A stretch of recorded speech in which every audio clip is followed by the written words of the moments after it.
बिस्मिल्लाहिर्रहमानिर्रहीम, अस्सलाम वालेकुम। आज की वीडियो में हम देखेंगे कि वेल्गस स्ट्रेस टेस्ट आप कैसे परफॉर्म कर सकते हैं। वेल्गस स्ट्रेस टेस्ट नी जॉइंट के मीडियल कोलेटरल लिगामेंट के रप्चर, टियर या इंटेग्रिटी को चेक करने के लिए किया जाता है। वेल्गस स्ट्रेस टेस्ट की सेंसिटिविटी 83% है और इसकी स्पेसिफिसिटी अभी तक रिपोर्टेड नहीं है। तो चलिए देखते हैं कि वेल्गस स्ट्रेस टेस्ट आप कैसे परफॉर्म कर सकते हैं। वेल्गस स्ट्रेस टेस्ट परफॉर्म करने के लिए पेशेंट की पोजीशन होगी सुपाइन लाइंग और नी को फुल एक्सटेंशन में रखें। यहाँ पर आपने राइट हैंड से एंकल से अबाव यहाँ से होल्ड करना है और लेफ्ट हैंड से आपने स्टेबलाइजेशन प्रोवाइड करनी है फीमर के लोअर लेटरल साइड से।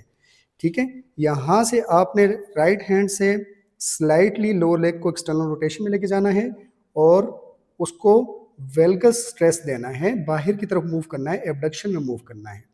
इसमें आपने देखना है कि इस साइड पे गैप कितना ज़्यादा बन रहा है और पेशेंट को पेन तो नहीं हो रहा। नेक्स्ट आपने पोजीशन रखनी है 20 टू 30 डिग्री नी की फ्लेक्शन।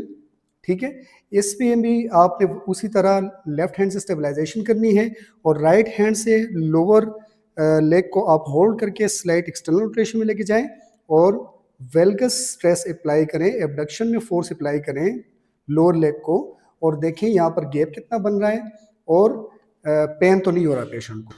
इस टेबल में ये दिखाया गया है कि मीडियल कोलेटरल लिगामेंट के साथ और भी स्ट्रक्चर वेल्गस स्ट्रेस टेस्ट में इफेक्ट हो सकते हैं।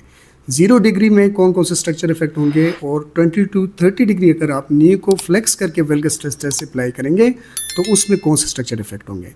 मैं उम्मीद करता हूँ आपको आज की वीडियो पसंद आई होगी। अगर वीडियो पसंद आई है वीडियो को लाइक करें, चैनल को सब्सक्राइब करें और ज़्यादा से ज़्यादा लोगों तक शेयर करें। मैं आपसे इजाज़त चाहूँगा। अल्लाह हाफिज़।